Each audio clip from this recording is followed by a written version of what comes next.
పార్వతీపురం మాన్యం జిల్లా గుమ్మలక్ష్మీపురం మండల కేంద్రం భద్రగిరి ప్రభుత్వ ఆసుపత్రిని కురపాం నియోజకవర్గ ఎమ్మెల్యే తోయక జగదీశ్వరి సందర్శించారు.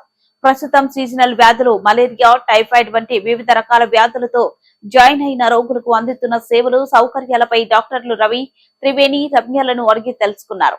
అలాగే 2020 సంవత్సరంలో శంకుస్థాపన చేసి 2022 జనవరిలో ప్రారంభం కావాల్సి ఉన్నా ఇంకా ప్రారంభానికి నోచుకొని 50 పడకల ఆసుపత్రిని సందర్శించి పలు లోపాలను గుర్తించి వాటిపై చర్యలు తీసుకోవాలని సంబంధిత అధికారులను ఫోన్ చేసి హెచ్చరించారు.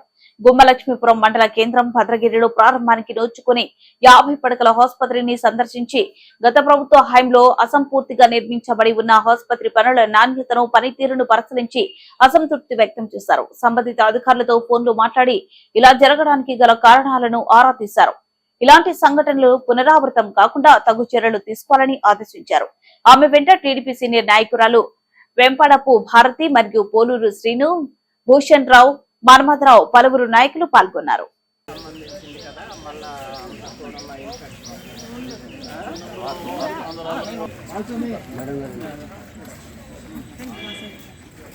మొత్తం ఇప్పుడు వర్షాలు వస్తున్నాయి కదా, కారిపోతుంది పాపం. అసలు ఎలా కూడా పేషెంట్లు పాపం ఎలా ఉంటున్నారో ఏమో కానీ అసలు ఏ మాత్రం కూడా అది కూడా బిల్డింగ్ ఎప్పుడో ఇస్తారో కొద్దిగా చెప్పండి సార్.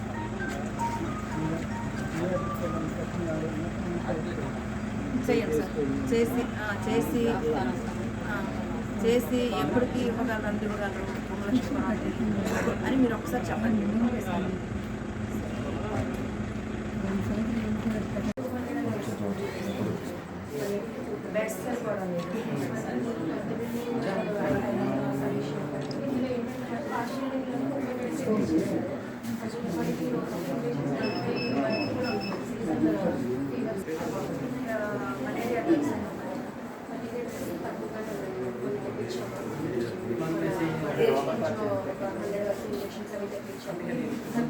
ఇక్కడ బాగా ఎక్కువ రిపీటెడ్గా కూడా వస్తుంది.